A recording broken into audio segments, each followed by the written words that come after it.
What is up, Internet? We have another great book review here for you. I'm very excited about this one. It was super fun to read. It's called A Brave New World by Aldous Huxley. Excellent allegory.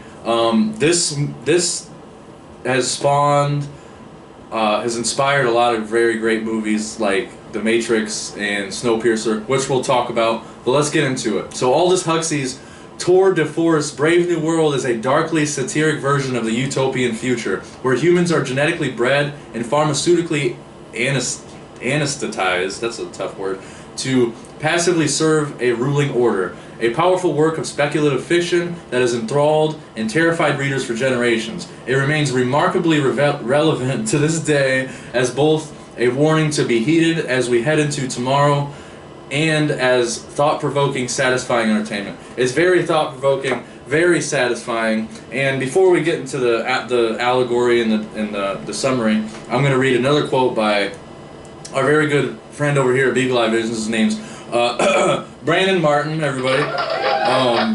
Absolute legend. He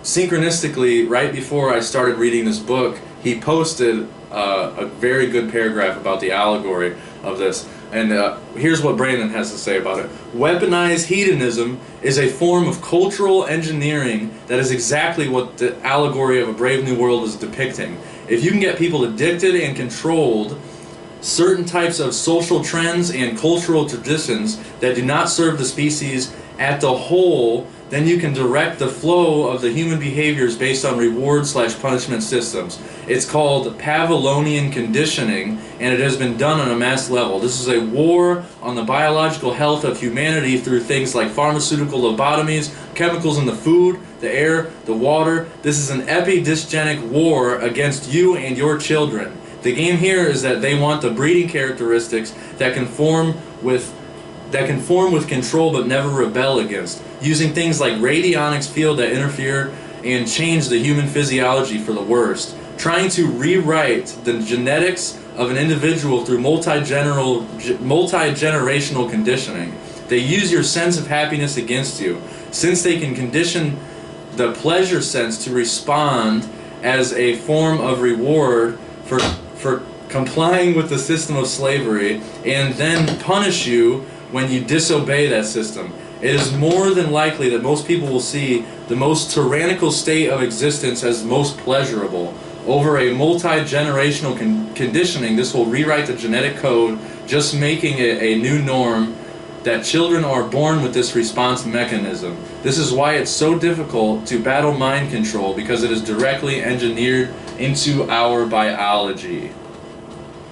That's intense. Very intense words by Brandon Martin. That was the feedback. Sorry about that. Yeah, so let's get into it. Brave New World by Aldous Huxley. This book was made, it was produced in the 1930s, and it has aged phenomenally.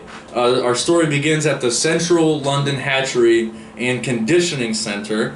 On the crest of this building it reads, Community, Identity, and Stability, which instantly made me think of, I hate to say it, but it makes me think of some of the transgender community, community, identity. Identity is really important to these individuals. So there's a character that goes by the director, and he's giving a group of young students a tour of how beings are grown in this so-called utopia. People are grown in vials and assigned to jobs at birth. The less fortunate people are given alcohol during this process to stunt growth. And there's another form. There's multiple forms that they have to stunt the growth of people. These people that are grown. If you watch the movie The Matrix, there's like people. In that movie they say people are no longer born; they are grown, which is super interesting. The Matrix is another incredible allegory. We talk about that way too much on this channel. So the students are taken to the social predestination room that contains 88 cubic meters of card index. And that's kind of confusing. But to read the book to understand more of that, and 88 is a very significant number to the astute students who are into this type of work. And the conveyors also travel at a rate of 33 and a third centimeters an hour, and that's another significant number that I just had to write that down. So then there's a bizarre form of labeling on the vials as well. T for males, a circle for females, and a question mark for potential, what they're called free martins in this book, which is hilarious. And then, so on the vials with a question mark, it's black on a white ground, you know, and that's very important too. So we're gonna read a quote from page 13. We also predestine, and this is the director talking. We also predestine and condition. We decant our babies as socialized human beings, as alphas or epsilons, as future sewage workers or future ... He was going to say future world controllers, but correcting himself said future directors of hatcheries instead. I thought that was super funny. So the director almost speaks the truth, and then he kind of corrects himself, which pleases the higher ups, because, you know, while he's giving this tour, these people are watching him and making sure that he doesn't speak out of turn and does his job correctly. You know, in this society, everybody watches each other, and being alone is frowned upon, as we'll see. The students are then shown the hierarchies, and that some of the embryos are given less oxygen to keep them subpar. So there's, again, like just what Brandon said, there's this idea of epidysgenics that is the huge main allegory of this book. Embryo is restricted. And then, and it is also discovered that some of the embryos are put through extreme temperatures. So there's various forms of how they can control the embryos. The director says that this is the secret of happiness and virtue. Liking what you've got to do. All conditioning aims at that, making people like their unescapable social destiny. I thought that was a super interesting quote. And then, so we're going on to chapter 2. Chapter 2 begins with DHC, the director of, what was it called? The director of hatcheries, the DHC. That's what the director is referred to. He's showing the kids the Neo-Pavlovian conditioning room, and that's what Brandon just mentioned, that in the Pavlovian conditioning. That's what this book is really about. The director leads the kids to a window showing a room with books and flowers. The 8-month-old crawl to the colors cheerfully, and once they reach the goal, a deafening siren comes on, and after that, the floor is charged with an electric current to farther traumatize them and farther condition them. And they will grow up with the instinct of hating flowers and books, because their brain will think about that pain. So, and then at the same time, people are obsessed with consuming transport, they call it, and they're obsessed with country sports. This is another hilarious thing. They're obsessed with sports. They love tennis, and there's another sport in this book that they can't stop talking about. So I like relating that today. You know, everybody's obsessed with sports. You know, and I guess traveling too, for the most part. You know, so all these people just keep consuming. They're grown to consume. You know, Tim Tice, he used to live at Skatopia. He always says consumers. The class also mentions that Polish, French, and German are all dead languages, which I thought was super interesting.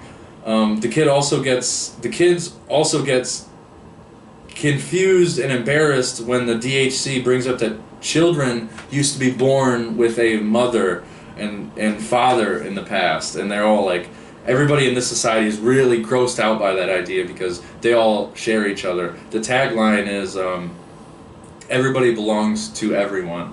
And very synchronistically, there's a TV show that's out on Peacock that I need to check out, and I'm also gonna watch the original movie that came out, and I think it was '99. There's a movie called Brave New World. So I'm gonna have to check those out. So the traditional family is referred to as gross viviparous reproduction. Children are always brought up by their parents, and not in state conditioning centers, page 24. And, you know, like I said, everybody's super grossed out and weirded out that this idea of family, you know, that's wild. And so this chapter closes on the director showing the kids what happens when they sleep, and while they sleep, the children receive a message. There's a message that played over the loudspeaker. The message is repeated propaganda about the hierarchies of the gamma, delta, and epsilon classes.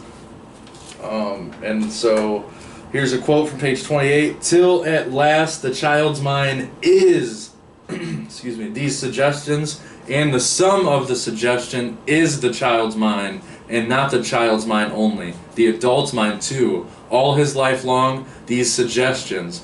But all these suggestions are our suggestions. The director almost shouted in his triumph, "Suggestions from the state!" From the state, he triumphs. Suggestions of the state. Man, that's intimidating. So, and then chapter 3 starts out, and when he's declaring these suggestions of the state, I believe it is, I might be getting ahead of myself. It's when he's going off like that, it's juxtaposed with there's like a tragedy going on, I can't exactly remember, but so chapter 3, he let out the amazing truth. For a very long period before the time of our Ford, and even for some generations afterwards, erotic play between the children had been regarded as abnormal. There was a roar of laughter beyond the crowd, and not only abnormal, actually immoral. No! Gasp! And had therefore been rigorously suppressed. A look of astonished incredulity appeared on the faces of his listeners. Poor little kids, not allowed to amuse themselves, they could not believe it. Yeah, so these kids are raised, they're taught to hate flowers and books, and they have like a certain amount of hours of erotic play that the children do. So while the director is giving this tour, there's like hundreds of frolicking little children naked, and they're playing this erotic play. So it's really bizarre. Really bizarre stuff is gosh, it's so weird. So then we are introduced by a man named Mustafa Mond, the resident controller of Western Europe. He is 1 out of 10 world controllers, and the first statement we hear from this character is that all history is bunk, which I thought that was really interesting. All history is bunk, from Athens to Rome to Babylon to Jesus to Jerusalem, the Middle Kingdom, all BS. Mustafa talking to the class is juxtaposed with the characters Lenina Crown and Henry Foster getting fresh to go out for the night. And this reminded me of, at the beginning of the movie V for Vendetta, where V is getting dressed and he's putting on his mask, and the character Evie, which is the name Evie is synchronistic with the character V, and they're both at the beginning of the movie getting dressed and putting on their makeup and putting on their, they're putting on their mask, so to speak. So Henry and Lenina are getting all fresh and dolled up while Mustafa Mond is talking to the class, and he's talking to the class about this bizarre history, I guess, or lack of history, because they don't want history to be studied in this utopia.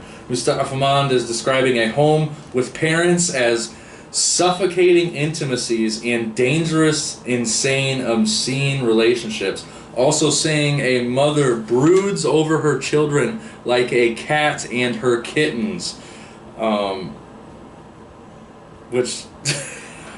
that's again, this is so bizarre. Reading this book today, thinking about, like I said, the transgender community and a lot of the movements that we've had in the recent years, it's just very intriguing with how well this book is aged from the 1930s. Lenina and another 19-year-old. So these chicks are 19, getting dolled up to go out, to go party, to go take this drug called Soma.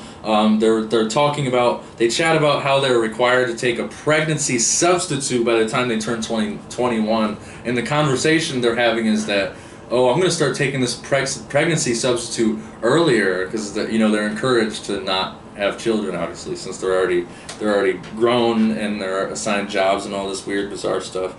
So, and part of something that they have to take includes taking a mammary gland extract with every meal and placentin to be injected every 3 days. So they have to do this self-injection every 3 days. It's so bizarre. It's like a weird ritual.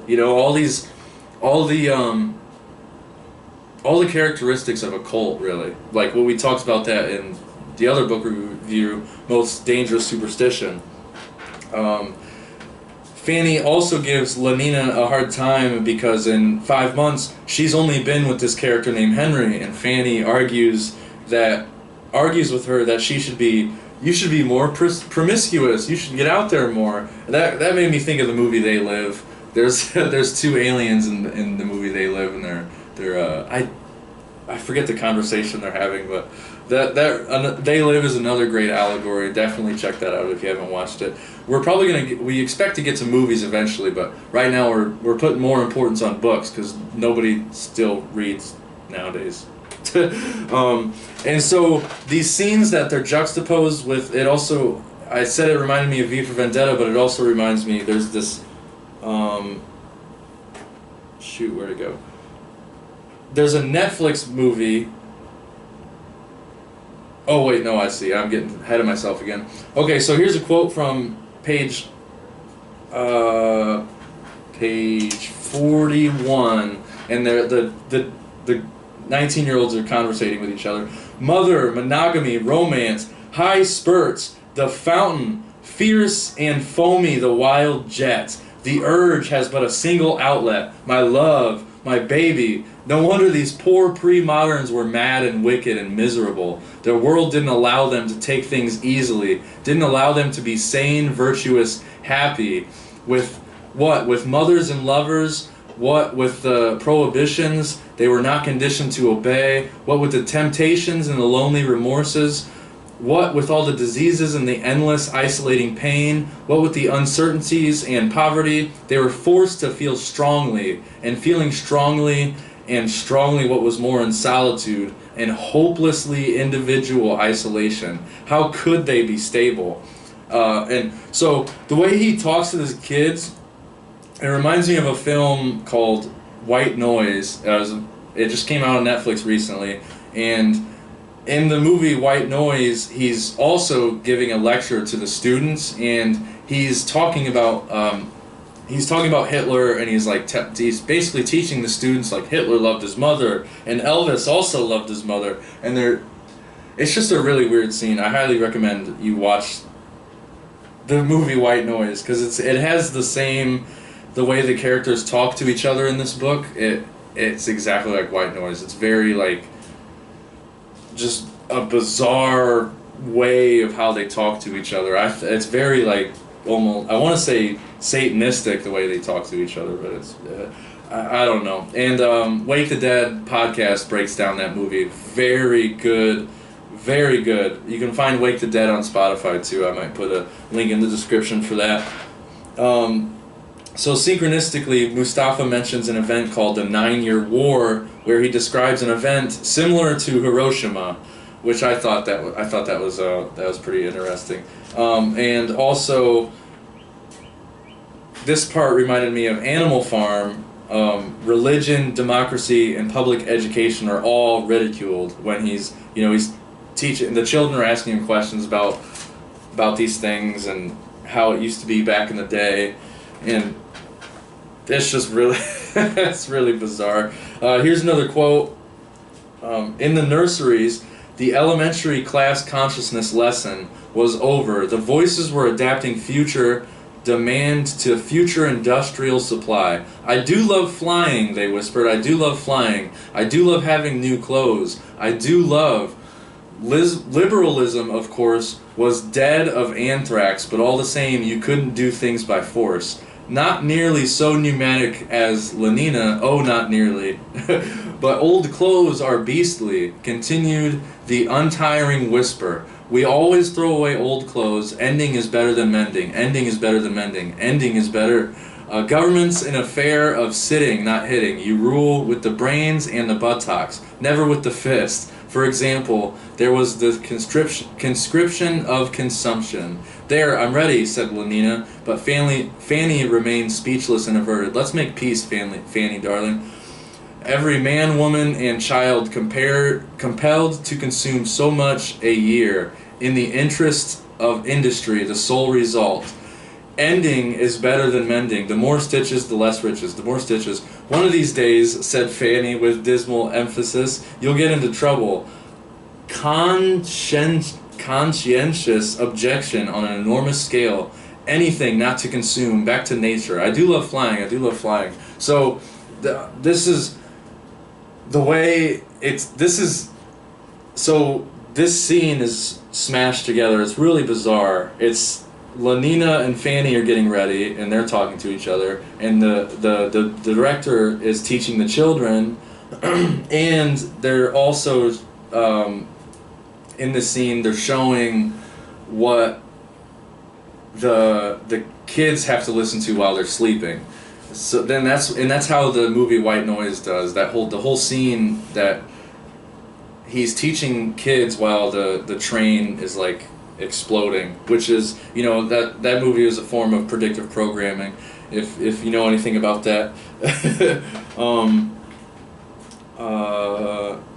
Yeah, so then there's a character named Bernard Marx comes in the story, and the women discuss that Bernard has a reputation of being alone a lot. Like I said, being alone in this society is looked down upon. It's really, really bizarre. It is also made a big deal that he's a shorter guy. Like all these women they want tall, strong guys for security. It also made a big deal that he is short, but Lenina finds it cute, saying, "It makes me want to pet him like a cat." So there's this bizarre form of almost, I don't want to call it synchronicity, but it's like kind of close to synchronicity. All the crosses of Christianity back in the day had the tops cut off to represent a T, which is the Model T engine of Henry Ford. And throughout this whole book, they say, like, when they don't curse, they don't say, "Oh God," they say, "Oh Ford."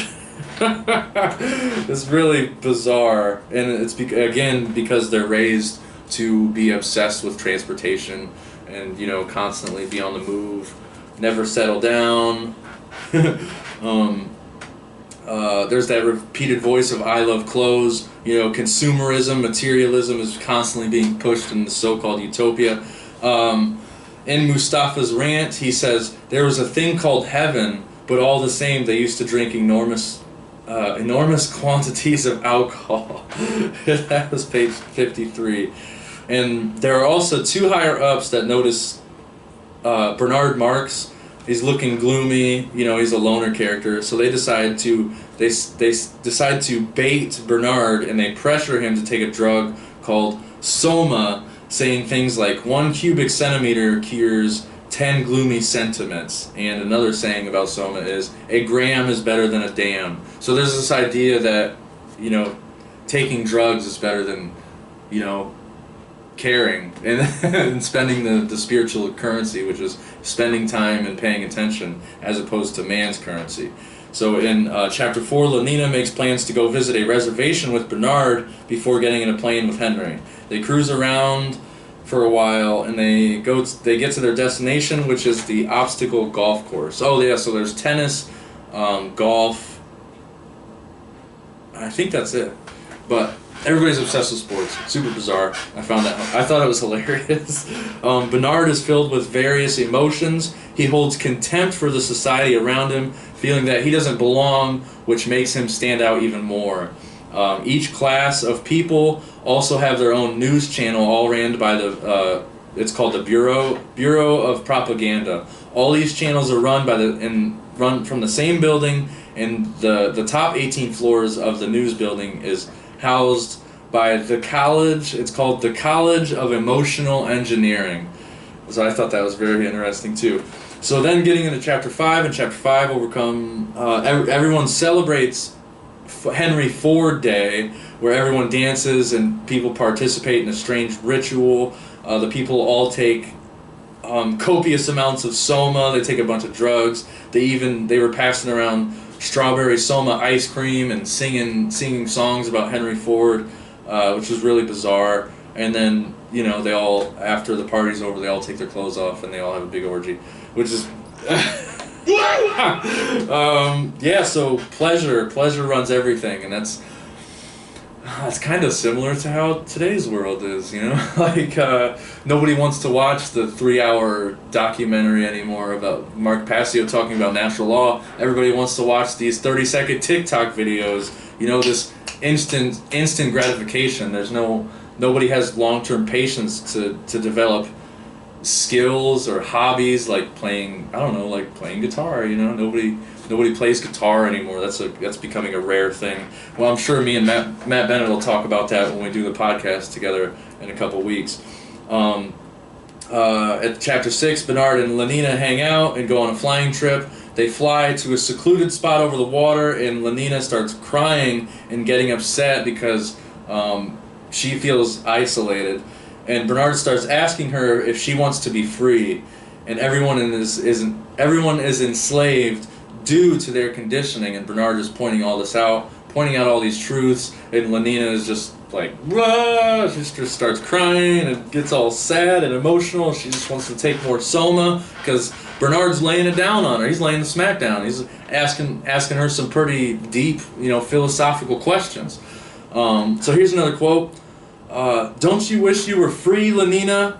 I don't know what you mean. I am free. Free to have the most wonderful time. Everybody's happy nowadays. He laughed. Yes, everybody's happy nowadays. We begin giving the children that at 5. But wouldn't you like to be free? To be happy in some other way, Lenina? In your own way, for example? Not in everybody else's way.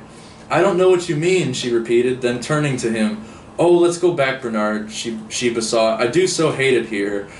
Don't you like being with me? But of course, Bernard, it's this horrible place. I thought we'd be more together here, with nothing but the sea and the moon. More together than in that crowd, or even in my rooms. Don't you understand that? I don't understand anything, she said with decision, determined to preserve her incomprehension intact.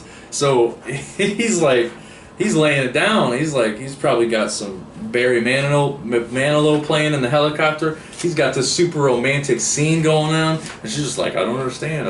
This is weird. This is like, ugh. She doesn't understand the romance or the passion. It's really bizarre. It's the conditioning.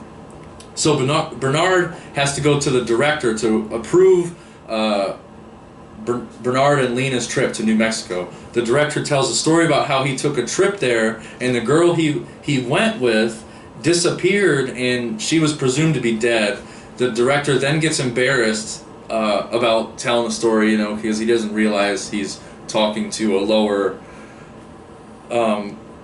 life form, for the lack of a better word. I don't want to say lower life form, but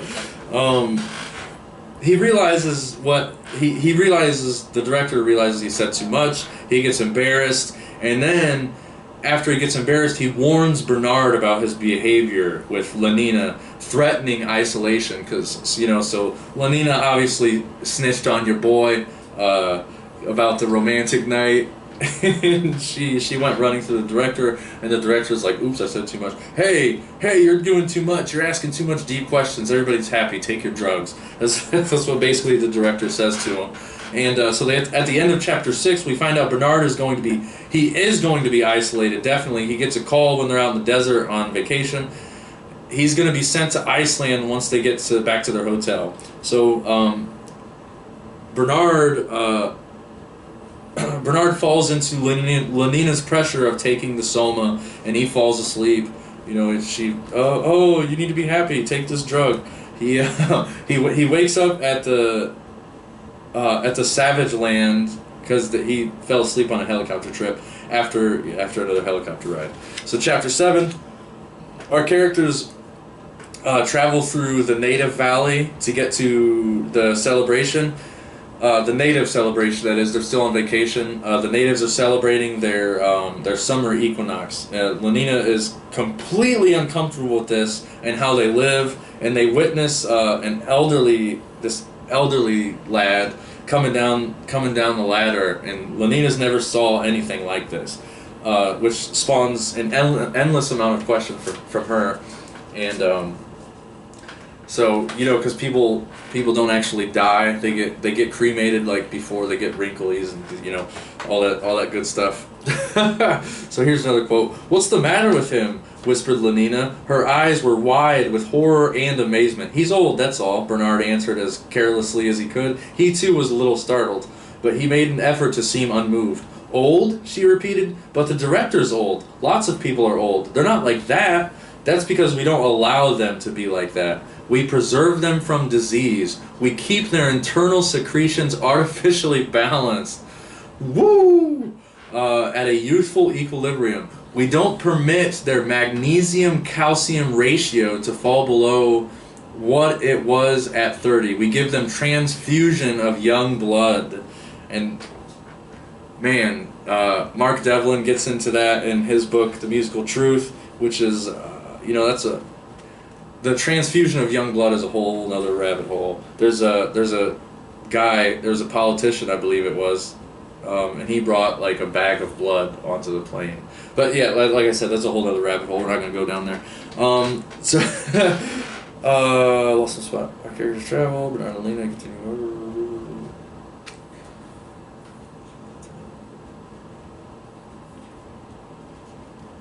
Dang, totally lost my spot. So our characters travel through the native valley to get to the celebration. So Bernard and Lena continue walking, and they witness some more, I'm going to say, cultural things. They witness there's a lot of stuff. They see a mother breastfeeding. Again, and it's kind of similar to their society, because they're at this celebration. There's still a lot of kids like walking around naked.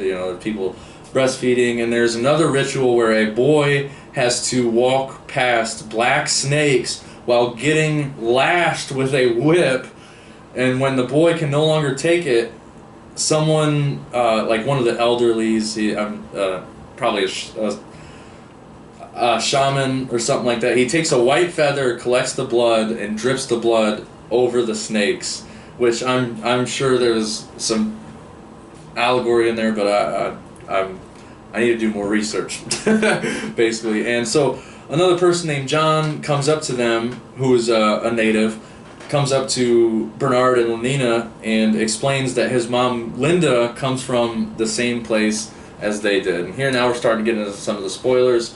Spoilers for a book that was written in the 1930s, yes. Chapter 8 begins with John explaining everything he remembers, starting with his childhood. Linda would have different men come over and drink mezcal, telling about how mezcal is very similar to this drug soma that she used to take, except it makes you sick afterwards the next day. John also speaks of when the women came to their pueblo and whipped Lenina, held her down and whipped her, making her feel ashamed, which leads to, what's her name? Linda ends up laying the smackdown on her child, John, and then, she gets upset, she starts, slapping the crap out of her son, John, and saying that, this is your fault, I was a high epsilon back in society, and now I don't have any of this stuff because I got pregnant, and, she doesn't fit in with the natives because she's used to this idea of everybody has each other, and in this little tribe they get married together, and there's this sense of traditional family. Linda also taught John how to read, which he took a lot of pride in because, like I said, he would get made fun of a lot by the other dudes, and they would make fun of him and Linda for not belonging into the tribe, so to speak, and the reading gave him confidence. Knowledge is power, right? So near the end of chapter 8, John tries to kill Pope, which is like Linda's side piece, basically, by stabbing him, and so that causes Pope to declare that John has finally became a man and joins in on the next spiritual journey, and throughout that's a spiritual journey, but that the other boys end up throwing rocks at John, which he ends up wandering around the desert all by himself, and there's a really interesting scene where it's nighttime in the desert and he sprawls out and he basically crucifies himself. The next day, John meets with Bernard and they bond over the isolation that they both feel. John has also been reading a Shakespeare book that his mom gave him, and he keeps quoting it to Bernard, and then, which is really bizarre, but Bernard ends up inviting John to go back to civilization, and John agrees on the terms that his mom can go as well. So Bernard and Lenina get back to the rest house, and Lenina decides that she's had enough. She takes 6 half-gram tablets of Soma, which is enough to knock her out for 18 hours.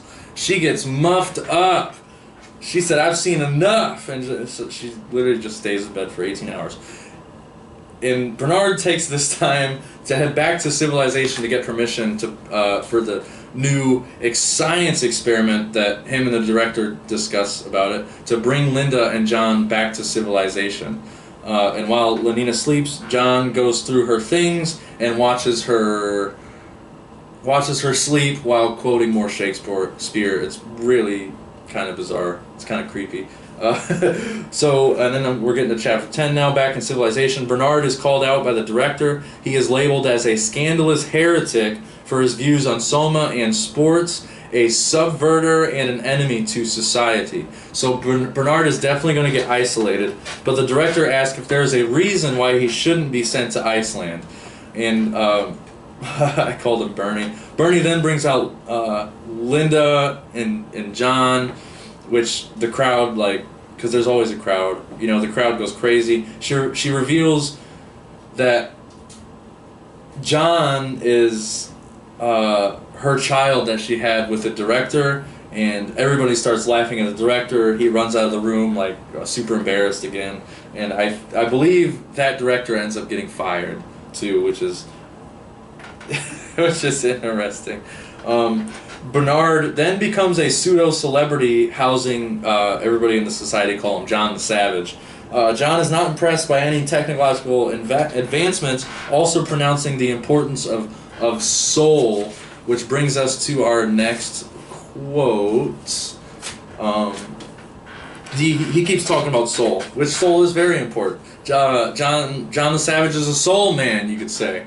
So the Savage, wrote Bernard in his report to Mustafa Mond, shows surprisingly little astonishment at or awe of civilized inventions. This is partly due, no doubt, to the fact that he has heard them talked about by the woman Linda, his mom.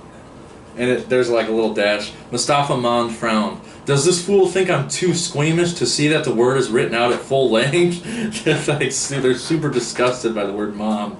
Partly on the interest of being focused on what he calls the soul, which he persists in regarding as an entity independent of the physical environment, whereas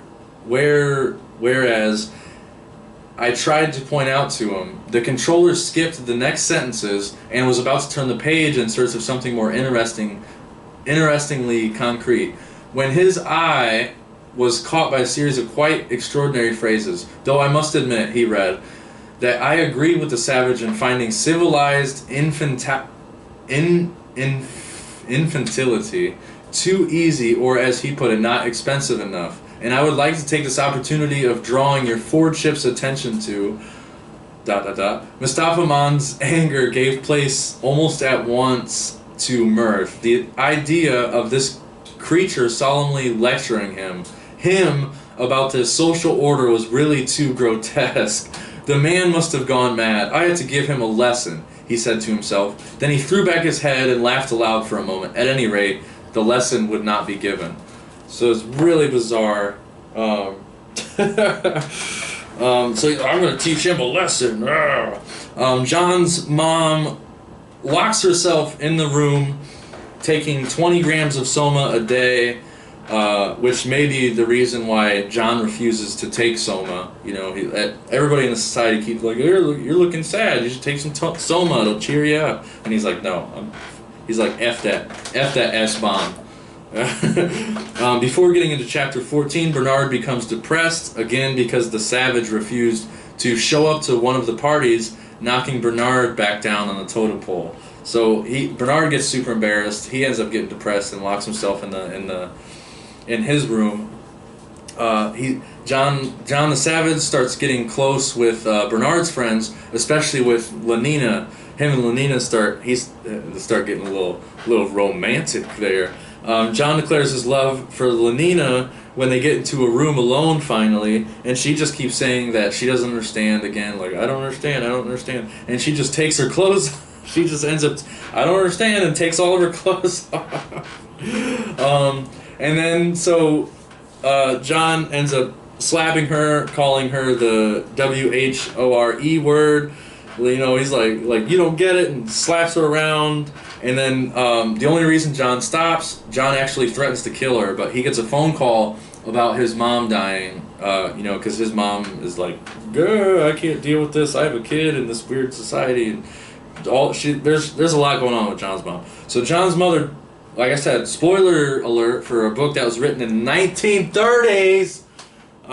John's mother dies, and he ends up causing a riot. He throws the supply of soma literally out the window, and he's saying, you people are now free. You do not need this drug. It's poison, poison, poison. And the police come in and gas everyone, which, you know, for being written in the 1930s, that's pretty accurate. We still have the police, you know, gassing innocent protesters, non-violent protesters. I mean, I'm thinking of No Dapple, and then I'm thinking of a lot of the stuff Black Lives Matter back in the South when that dude got away with murdering a kid with a skateboard.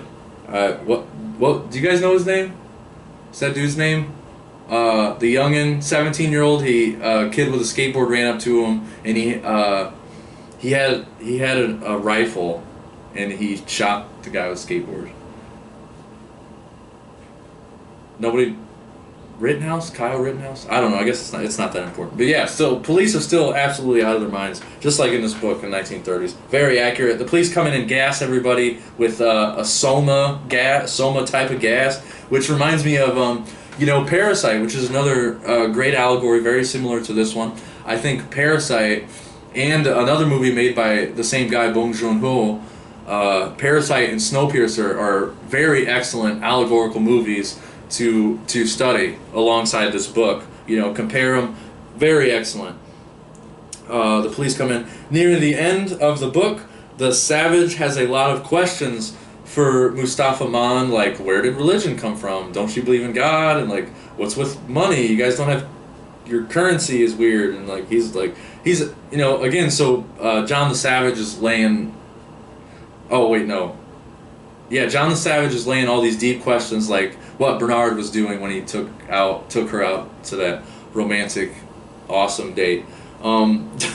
So Bernard, the Savage, and the roommate, they all get sent to their little islands, but the Savage gets spied on by journalists, and very, this is a great allegory because the supposed Savage, where he picks to go is a lighthouse, and that is another, you know, to solidify the Freemasonic allegory that was at the beginning of the book with 88 and like the 33rd and the, I'm brain farting, I can't say it, but it solidifies the Freemason allegory that it's a lighthouse, because the lighthouse it's a place of enlightenment. When you're in the lighthouse, you're enlightened. And what are the staircases that all lighthouses have? It's a spiral staircase. So most of the times you can't see at the top, and that's the allegory. The light is always at the top of the lighthouse, and when you go up the stairs, you can't see the top, so you're going up the stairs, you're climbing the ranks with the faith that you're going to become enlightened. You know, so that's some Freemasonic allegory there for you. And so a crowd forms at John's lighthouse. leading to an orgy where everybody gets naked, including Lenina. Lenina comes up on John. She lands in the helicopter. Lenina's like, I like you a lot. And John the Savage is like, no you don't, you're a liar. He keeps saying the W-H-R-E word. He's like, you're a dirty girl, you're more of a savage than I am. And he starts whipping the crap out of her. Whipping everybody, whipping the whole crowd, because this whole crowd is surrounding his lighthouse. And he starts whipping everybody, and then people are, I don't know, they're kind of like getting off on it, I guess. So everybody starts taking soma and whipping each other and having an orgy again. Everybody's singing orgy porgy. And even John partakes in it, unfortunately. And John wakes up the next day, realizes what he's done. He's all like, his head's all convoluted from all the soma. They probably got muffed up like they were at freaking Bowl Bash at Skatopia. They got tore up from the floor up. They had a big old crazy orgy party, and that concludes the book. So the book ends on a horrifying scene of him swinging back and forth. But so in conclusion, this book reminds me of, like I said, it reminds me of Snowpiercer, The Matrix. There's even a scene in the movie Snowpiercer where kids are singing, and they're singing about how they worship the engine of the train in the movie Snowpiercer. So it's an excellent allegory. Read this book, find it. You can probably find it for $9. I don't know what the next book's going to be. It's probably going to be Matt Bennett. But very deep allegory. It's very intriguing. Read it. Books are important. Do you guys have anything to say? Camera people, books are awesome. Read books. Very cheap. We're probably going to go shoot some targets with a pellet gun that we have, because we're in the city, unfortunately. We no longer live in 765 Marion. Anyways, check out Wake the Dead podcast. They break down the movie White Noise, which is very similar to this one. Wake the Dead podcast, Cubbyhole podcast, the usual One Great Work Network. Check out Mark Passio, and keep having a good day. Don't let the system get you down. Damn the man.